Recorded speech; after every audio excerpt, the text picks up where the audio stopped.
kìa đó. Nó...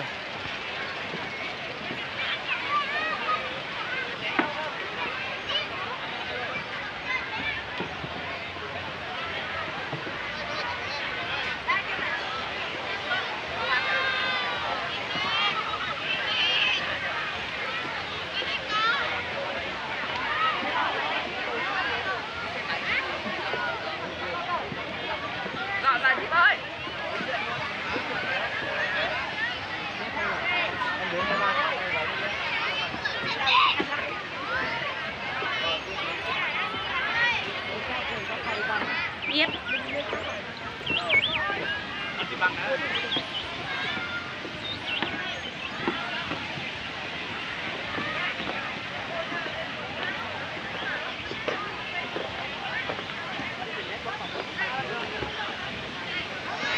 Không coi được cái biển lao không coi được. Ơi, thế này, nhắn ra lố.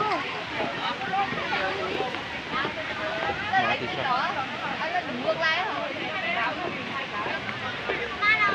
Làm xong đi con ạ, phải làm ra quá cái gì đi. Cảnh đây bí lắm.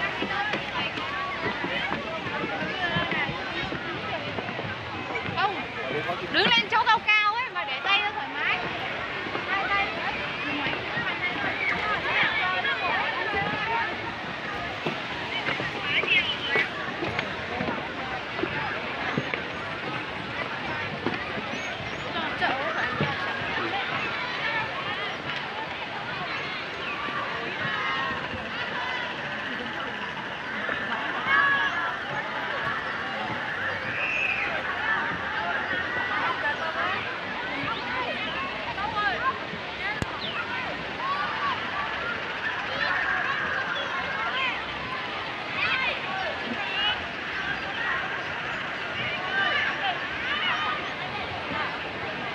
Nó đẹp không?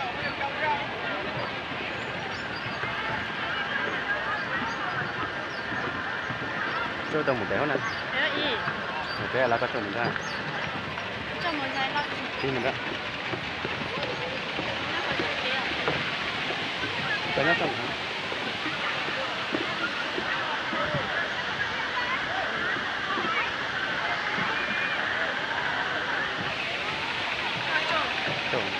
Cái nó thử chơi này.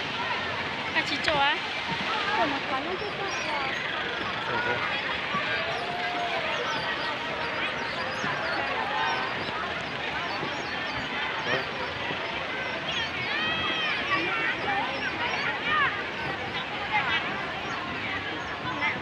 Cái này nó đi đường về đây này. Kịp rồi.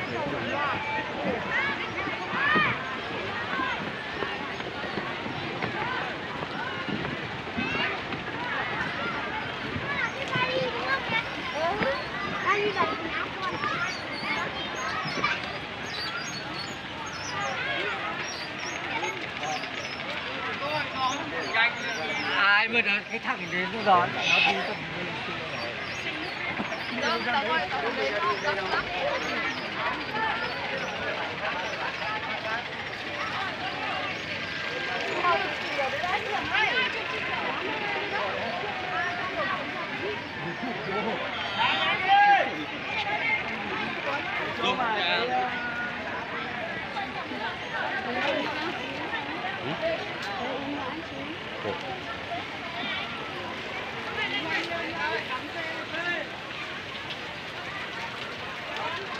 Chơi thành vậy hả?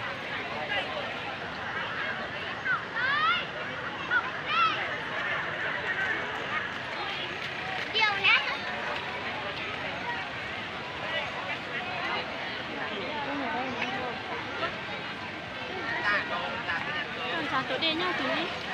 Để một cái khăn áo mà trên đây một cái xe một.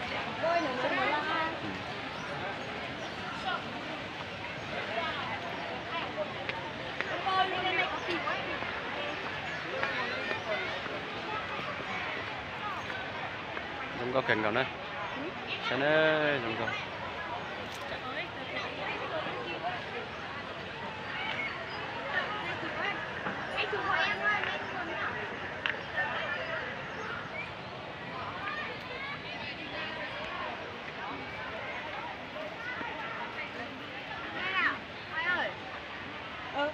Ít đâu rồi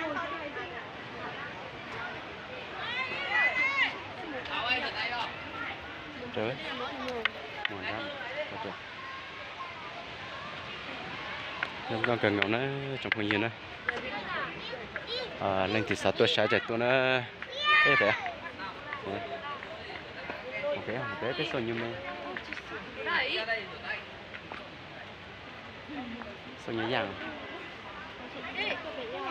Đi đường này, đi đường này về.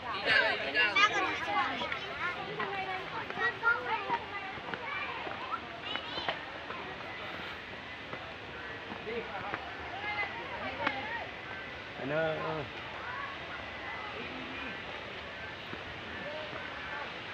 xem nó trật tí nữa nó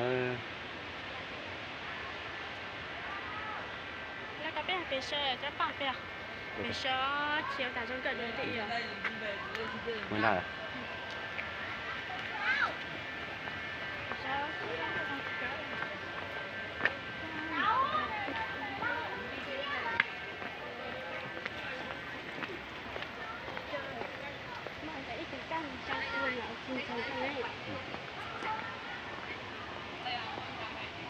không cần tiền đâu. Không cần tiền. Ở đấy hả? Ừ. Đi xuống. Ở bao khoan đi xin. Để xin. Chắc không được. nhớ vào theo cho con tí vào vô nhấp vào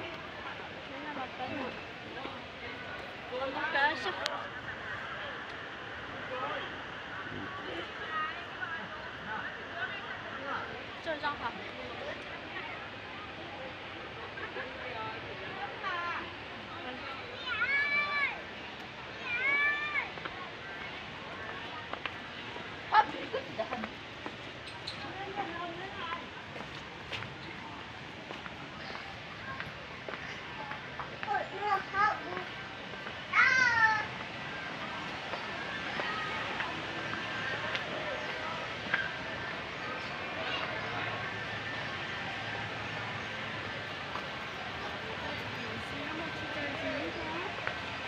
mua đi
Mông là một nhạc cụ rất phổ biến ở đồng bào dân tộc Mông.